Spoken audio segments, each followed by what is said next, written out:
दोन दिवसापासून आमरण उपोषणाला गावच्या सर्वांगीण विकासासाठी बसलेलो आहे.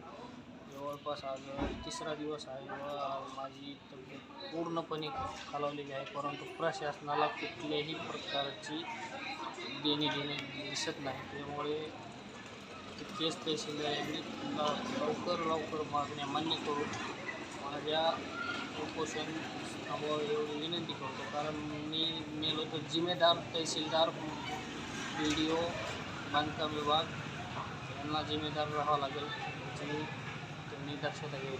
माझ्या मागण्या अशा आहेत: चिंचोलीमाळी येथील कर्मवीर विद्यालय 2005 ते 2000 पर्यंत त्याची चौकशी करण्यात यावी. संस्थेमध्ये STचा कॅन्डिडेट भरला आहे, त्याची जात वैधता प्रमाणपत्र बोगस आहे का त्याची चौकशी करण्यात यावी. तसेच चिंचोलीमाळी येथील पूर्ण शिक्षक काढण्यात आलेले आहेत, भरती करण्यात आलेले आहेत, त्यांचीसुद्धा चौकशी करण्यात यावी. तसेच चिंचोलीमाळी येथील अतिक्रमण काढून छत्रपती संभाजी महाराज चौक ते श्री संत नामदेव महाराज मंदिर परिसरातील ग्रामपंचायत हद्दीतील व जिल्हा परिषद बांधकाम विभाग हद्दीत येणारे सर्व अतिक्रमण काढून रस्ता व नालीचे काम तात्काळ सुरू करण्यात यावे व प्राथमिक आरोग्य केंद्राची जुन्या व नव्या इमारतीची चौकशी करण्यात यावी.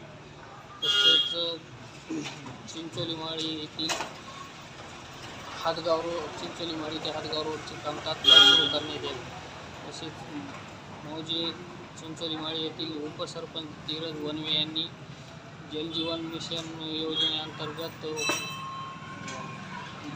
बोगवट क्षेत्रात विहीर खाल्ली आहे. त्याचा गावाला पाणी न देता स्वतःचे जमीन भिजवण्यासाठी उपयोग केलेला आहे, तरी त्यांच्यावर सुद्धा कारवाई करण्यात यावी. अशा मागण्यांसाठी आज आमरण उपोषणाला माझा तिसरा दिवस आहे. तरी प्रशासनाने तात्काळ काळजी घेतली नाही तर उद्याच्याला आमरण उपोषणाच्या तीव्र स्वरूपाचे आमरण उपोषण करणार आहे, एवढीच विनंती करतो. धन्यवाद.